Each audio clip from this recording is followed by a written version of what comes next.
Good morning, Dr. Robert Sands. How are you Good today? morning. I'm good. Mind is sparkling with all those wonderful insights of yours. Always, That's except great. when I'm So, sleeping. so in our last video, you said a few things that I'd like to pick up on and expand. One or two things you said, not in the recording, but off camera. And I thought it was so interesting. And I think it explains a lot today. And that was the subject of testosterone and what has happened to the levels of testosterone in men over the past. I don't know if it's a decade or whatever. So, if we can start with that, and then we're going to move into how that affects certain other things that I'm very interested in. Off you go. So the lower levels of testosterone is a fact. There's different estimates, some that over 50 years, not a decade, but over 50 years, the average testosterone level in boys is down about half, which Wow. is quite a bit. Wow. And there's different theories about this, mostly environmental, having to do with modern life and plastics and soy, which is an estrogen conjurer that actually mimics estrogen, so soy-based foods. But regardless, it is, I guess you'd say, a biochemical fact or a laboratory fact. Obviously, there are boys that don't have lowered testosterone for a variety of reasons. And the implication is that whatever testosterone has traditionally done, it's doing less of it in modern times. Absolutely. And traditionally, testosterone is associated with risk taking, motor activity, ignoring pain, um, sort of adventuresome, outreaching, pushing away from dependency. You might call it an independence supporting hormone Okay. that would encourage kids to become more independent. Wow. Gosh. And would you say also, because I find the correlation between men not really becoming more, well, yeah, I think it is a lot of, I mean, I'm thinking from 1973 and how I believe testosterone also um, kind of gives the ability to override emotions, or emotions aren't kind of felt. And so half testosterone levels dropping by half, you've got so many males who have just slowly but surely lost that kind of warrior drive, that kind of that what we were talking about a few videos about the hard wiring, the DNA wiring of men is actually been affected by the loss of testosterone, what makes them men. Would you agree? Well, of course, when you discuss a factor, you have to realize that it is one factor of many that we could discuss that, for example, has to do with the warrior spirit or mojo, confidence, risk taking, willingness to put yourself at risk, the capacity to ignore pain. I think you may be right about emotional regulation. I haven't heard that, but that may be there in the mix too. Also, remember that women have testosterone. Mm. And I don't know if the testosterone levels in women are down as much as men. I just don't know that. It probably is true to some extent. Mm. So obviously, boys are still trundling along, and they're just not developing as much. They're not emancipating. Wow. They're not getting driver's licenses. There's of course a social backdrop of discouraging them from manifesting these very traits that we're talking about as related to testosterone. So in a way, the culture really doesn't like testosterone. It's associated with bad men, aggressive men, toxic men. But what's lost in that is that there's a lot of really positive civilization building energy that is testosterone related. Absolutely. And what the reason I said about the emotions was I remember watching something on a transgender, it was a woman trying to transition into a male, and she was on male hormones and testosterone. And she basically said that it was amazing how she just didn't feel the emotions that she had before. Like if she saw kittens or something sweet or something sad, it just didn't register. It was just like override. And I always found that quite interesting. But I really find it interesting again that it's almost like it's the whole environmental thing is almost reducing the human race into that androgyny or male androgyny, or you don't get a male androgyny, but you know, that weird state where there's a kind of coming together and you can barely tell the difference between men and women. And I always try and think to myself, well, what would be the advantage of that for anyone? But the depopulation agenda that we hear about so much today would definitely spike my interest. Would it you? Well, I think there are people that want fewer people on the planet. There are movies about depopulating the planet as essential, and it's cast in a very dramatic, destructive way, suggesting that if we don't get rid of a bunch of people, we're all doomed. And if we don't talk young people into not having babies, we're all doomed. And this is called climate population hysteria combined with climate hysteria.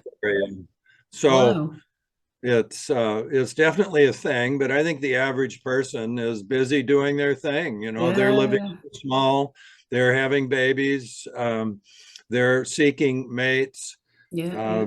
And so forth. So when discussing these things, you have to remember, well, how big are these factions? You know, what percent of people want to depopulate the earth? There's even a movie about this, one of these sci-fi Marvel movies where this bad guy finds out how to get these stones and he can eliminate half the people on earth randomly.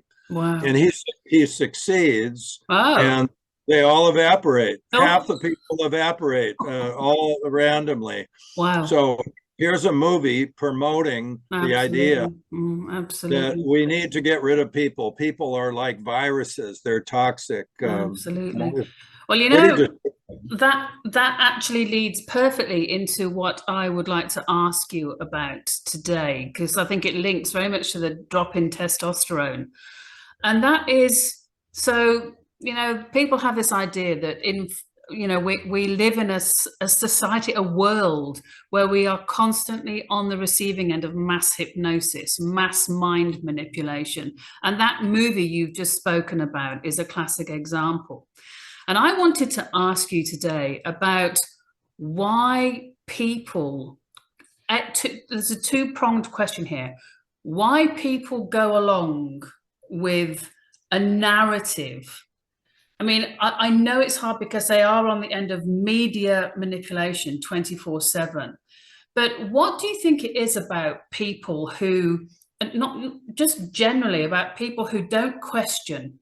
Do you think it's like we've been brought up not to question? Do you think it's that people just can't be bothered to question? They want to be told what to think. They don't want to have to be responsible for what they think and therefore their actions. Do you think people are just happy trolling along? Because we see, for instance, you know, there's something happened in the last 2 years, and I won't go into it, otherwise the video will be taken down, where it's quite interesting now in retrospect that there was a lot of misinformation spread from trusted sources, and people just kind of trusted it. So my question is about where is the mental acuity to question or not to question, and where does trust emerge from? It's a big question, and but I think it's so poignant for the human race moving on. So let me know your thoughts about that. Wow, that's, of course, we all begin in dependency. This is rather obvious, isn't it? That we were all babies and we were utterly dependent, and our sense of trust versus distrust developed primally at that, let's say, birth to 3 years. Yeah. It's argued about, it's just an idea that's where we get to feel trust and comfort in this oceanic, the ideal mother that is responsive to the infant. And there's this symbiotic tie that allows the baby child to feel trust in the world. So that you'd call that basic trust. Yeah. But you're talking about an educational issue and developmental issue. That if you take that basic trust, then would that mean that a trusting child would necessarily trust every authority figure? And that's in education, the challenge of whether you encourage independence of thinking, independent development, emancipation. Another word would be emancipation. There's obviously two groups, or let's talk about this in terms of the two extremes. Yeah. Very independent people who say, to hell with authority, I'm going to look to my own mind and my own judgment. I'm not going to be subordinate. I'm going to argue with my teachers. I'm going to satisfy myself. Let's call them independence seekers, or maybe even defiant. They're defiant. They're going to argue with you about everything in the extreme. Yeah. The other would be the excessively dependent child who would be anxious about standing alone. They would want to get their cues from some external source, like a teacher or a parent. And that would be, I would argue, have a lot to do with how anxious they were. So over anxious children tend to be less bold, less emancipated. They're more difficult to emancipate because they really don't want to grow up. I've worked with kids who basically say, I don't want to grow up. I like it the way it is. I like it at home. And the challenge is for the parent who's inclined to accommodate to the child is to create conditions that push them along the developmental line towards becoming more independent. Educationally, it's crucial and clear that education is more and more becoming indoctrination rather than what I remember being highly valued in my education was critical thinking and thinking for yourself. And there were exercises I was exposed to that you were supposed to be embarrassed if you were caught not thinking for yourself and you were just going along to get along or trying to, copy somebody else's paper rather than having confidence in your own thoughts. Now, why there are some people attracted to individuation and why some are not is probably at least half genetic or temperamental or anxiety driven. You're making the point that most people are very dependent on media, authorities. Somebody stands up and says, well, I'm an authority. Yeah. And, oh, well, tell me what I should think. Tell me what's right.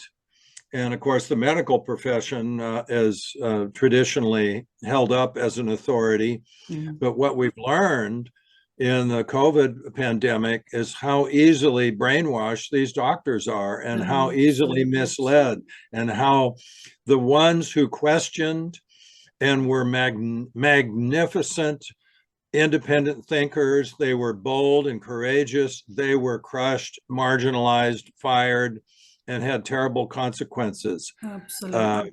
which is more of a statement about authoritarianism or totalitarianism in government.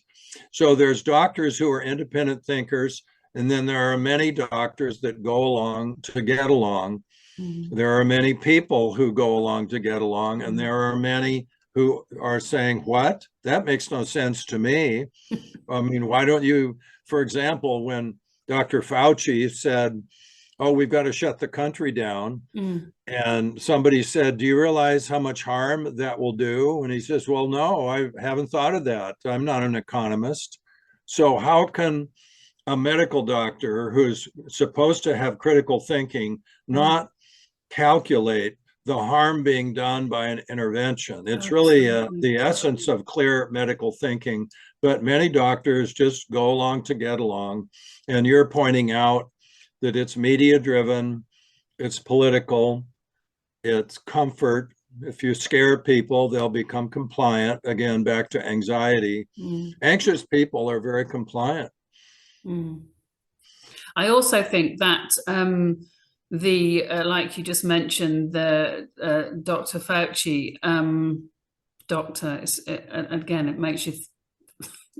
I also think that now it's come out in the media that it can be found in many sources that there was $400 million going to, you know, from people who were producing products, and they were getting kickbacks. The Department of Factory getting kickbacks to the tune of $400 million, and that leads me on to the. I'll tell you about that. Okay, so that's a different subject, but it's much bigger than that. It is, and what I find is, and again, to try and help people through this kind of difficult time, you see, I look at someone like that, and it's, you know, it's just wrong. That's a person who is compromised, immoral, corrupt, wrong, making decisions for millions and millions and millions of people. This one person, I always find it really disturbing that one person can have so much power, who's so compromised. And then the other thing that comes up, I'll just say this quickly. I came across a study ages ago, and it was about people were in I think it was actually a waiting room of sorts, or it was an experiment on people. And a guy dressed normally comes and tells them all this information and what they have to do and gives them these instructions. And then same people are there, and a different guy in a white coat, and gives exactly the same thing. And the difference in the response to the white coat person, because, you know, when you see on the news and in the media or papers or articles, and you say, and they say experts, the experts have said, and like you have so rightly just pointed out, it has been proven that these experts aren't actually capable of critical thinking in many cases, and in fact have gone against papers, evidence, data, statistics. So what is the psychological, do you think, conditioning that a doctor also has to toe the line? Do you think it's just acceptance? Do you think it's fear of rejection? I mean, I know some of these doctors were threatened, or not even threatened, they did lose their licenses if they did A, B, C, or D. So what makes these people compliant to this perceived authority? Follow the money. I mean, if your livelihood is going to be compromised, if you say certain words, then you're going to go along and keep a private, this gets into the private versus public speech. So it's really a speech and thought control issue that, and of course, physicians are trained to be subordinated to medical traditions and, let's say, medical standards.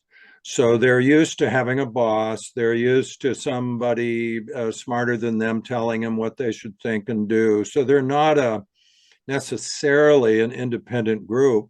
Although, again, you have to look at the subgroup of physicians who are bold and clear thinking, and they're interested in debate.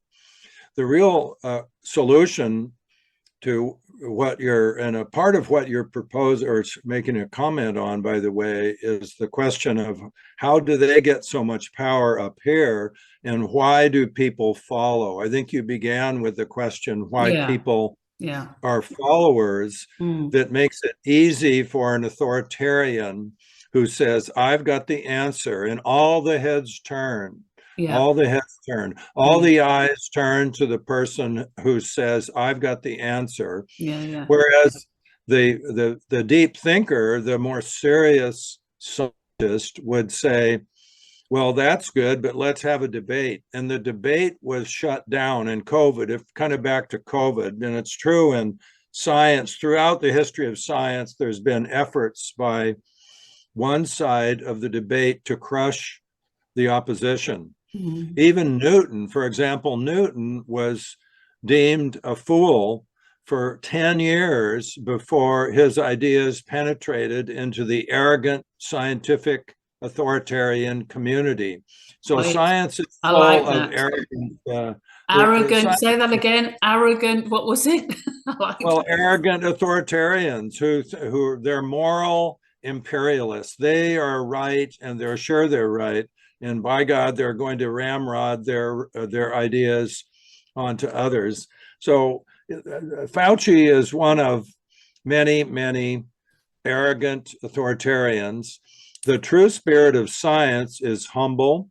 It's not sure. It goes back and forth between could it be this, could it be that? Absolutely. Yes, we may save some lives with a vaccine, but oh my gosh, if we shut down the economy, we're going to kill 10 times the number of people. We can calculate that.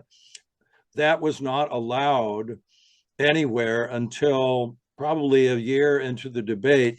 Although in the beginning, there was a group of prominent experts who said, this is crazy, don't do this. But they were suppressed. They were suppressed by the coalescence or convergence of the media and the government. The government and media are now largely joined. So the media is now the mouthpiece of the government, and the government is run by authoritarians who have the inside track to the truth. And it's the biggest argument for the founding principles of the United States that I've ever heard, that we want smaller government. The authoritarian elite make terrible mistakes. They're never accountable for them. They pay no price. They keep changing. So it's a free speech issue. It's a philosophical issue. It's a scientific issue in the sense that science should always be a knockdown drag out between opposing views. You do not want the government to crush a certain point of view, which happened in COVID. This term, I think the arrogant authoritarian approach, and what strikes me about that is the people that just blindly accept it. And when faced with facts, as has been, I mean, I know we're talking about like what's been going on in the world, but it can go on in people's private lives. You know, when people have been faced with facts that completely contradict what they thought, you know, when even the government, you know, they've been shown stuff now that it's like, well, you were actually wrong. I don't know if you've ever seen this week about what's come out about, and again, it's not hearsay. So I'm saying this, Bob, for the YouTube channel. You know, anyone can access this information. It's not my opinion or whatever. It's a factual information, and it's come out about a guy called Matt Hancock, who was a health secretary in England. And it's come out about what he was messaging on WhatsApp, and you know how you know, just the ego of wanting to be this kind of person that was the star of the whole COVID thing. But underneath it all, there were terrible things going on, that they wanted to keep England in fear, Britain in fear. And they were talking about that it was a benefit to keep the country in fear in order to get as many people to, he actually says, to accept the chips from Bill Gates. And I saw that, and I just want you to touch on, because I think a lot of people are going through this cognitive dissonance. So how do people come out of cognitive dissonance when they've had their, you know, their kind of vision shattered by facts? And especially what's happening now, and not just with the COVID, but you know what we're experiencing with the governments and everything now, wars, information on wars, misinformation on, and all that kind of stuff. How do you recover from cognitive dissonance? Well, of course, cognitive dissonance is the tension between competing facts or information. And the question is, well, how do we handle that? Now, you can invent words like denial, ignore, you ignore certain facts, confirmation bias, you only want information that confirms what you're told. I think the conditions of promoting clearer thinking would be to decrease fear and to create an atmosphere where speaking up and asking questions is valued and respected and promoted. Absolutely. Rather than consequence. So it's sort of the opposite of what they did. Fear, yes. The fear that was deliberately promoted, and this was stated as a policy in the US. I didn't know it was stated in UK as a policy, but in the US it was said, if we don't scare them, they will not do what we're recommending. And of course, what they didn't calculate, because they're only thinking of one thing, just one thing at a time, is that fear kills.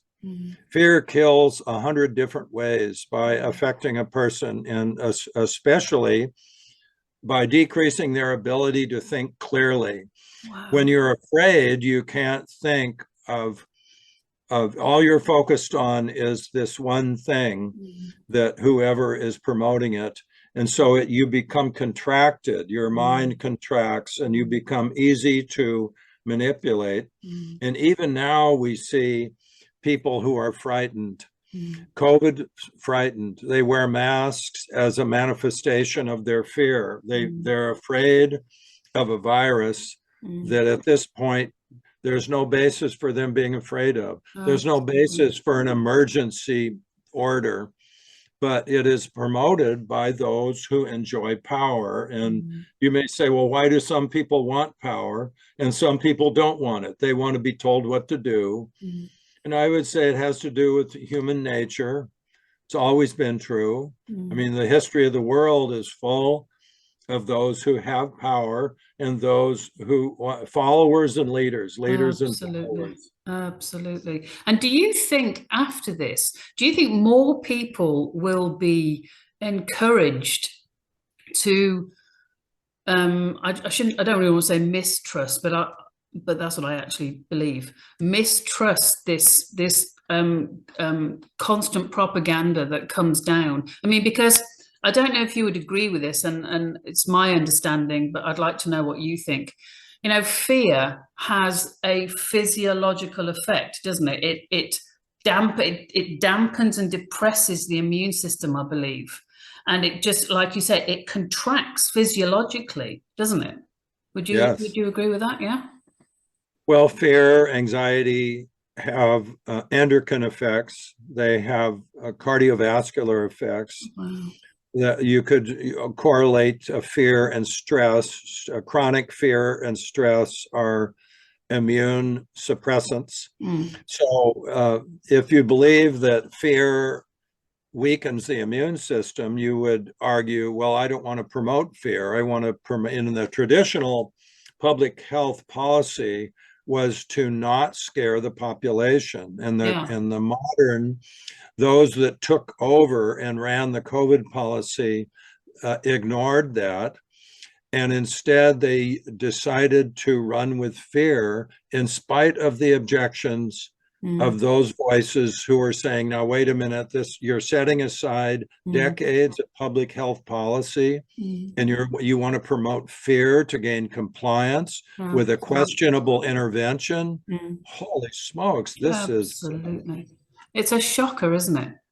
It's just and to think that I often during the past few years I've often thought, imagine if you had every radio station, television station, billboards promoting health and sunshine and vitamins and good diet and being out in the sun and you know, community and uplift, the whole difference of, I mean, because I never heard hardly any doctors, only in the, you know, alternative, or if you had the mind to look at elsewhere, at alternative ways to, you know, just uplift your body.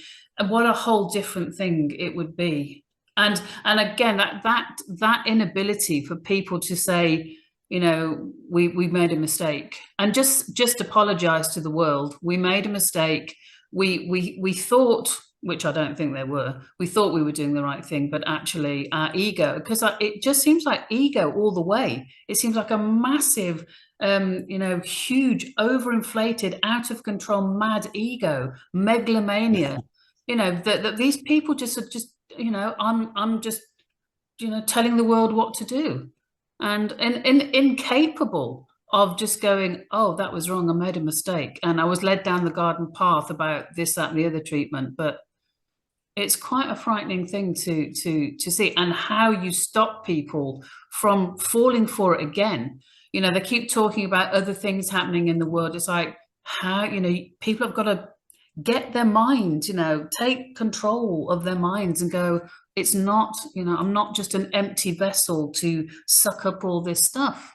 Would you agree? Well, yes, but the big problem is, how do you cultivate that in a population of 200 million, a billion, you know, when you're wanting to cultivate independent thinking, you're wanting to cultivate individuality. Those are values that have been supported by Western civilization and are deemed the status of the individual and the importance of the competent, educated individual was considered to be, by the founders of my country, were considered to be crucial, that if you didn't have an informed populace, they would be very easy to manipulate and to control, and that tyranny, there's that word again, the tyrannical, controlling. There's an economist, Thomas Sowell, who writes about the vision of the anointed. He talks about the anointed as if they are superior beings who need to tell everybody what to do. And of course, the best locus of control for people is in themselves, not outside themselves. We want to encourage in children that they become the locus of control of their own life, not dependent upon or being told what to do by teachers. And of course, expert, right? Expert. I remember my teachers promoting my independence by saying, we're not going to spoon feed you. You have to think for yourself. Brilliant. They were champions of promoting individualism and individual thought. Now, you keep asking, why are there so many people who don't take that path? And that's a very, you know, that's a complicated question. You might ask yourself, how did you become the person you are? How is it that you and I can have this conversation at this level in a complicated way? What, you know, what influences or what characteristics do you have that allow you to participate at this level? Yeah, always curious, and always actually thinking, well, who are these? Who are these people that think they know this, that, or the other? Or one thing for me is, who are you to think you can tell me how to be? You know, how I should act or how I should think? No, I don't think so. Somehow, so. And we're out of time again. It is flown by. That was amazing. Thank you so much. That was just so perfect. Again, Well, I'm impressed that you find this interesting. This is so interesting to me, but you're asking all these questions, so it's very enjoyable. beautiful. It's absolutely superb, so stimulating. And thank you so much for again making time available to do this, because it's just so enjoyable and it's so expansive for the mind. So thank you, Bob, and I look forward to our next chat soon. Right. Thank you, Diane. Bye-bye. Okay, bye.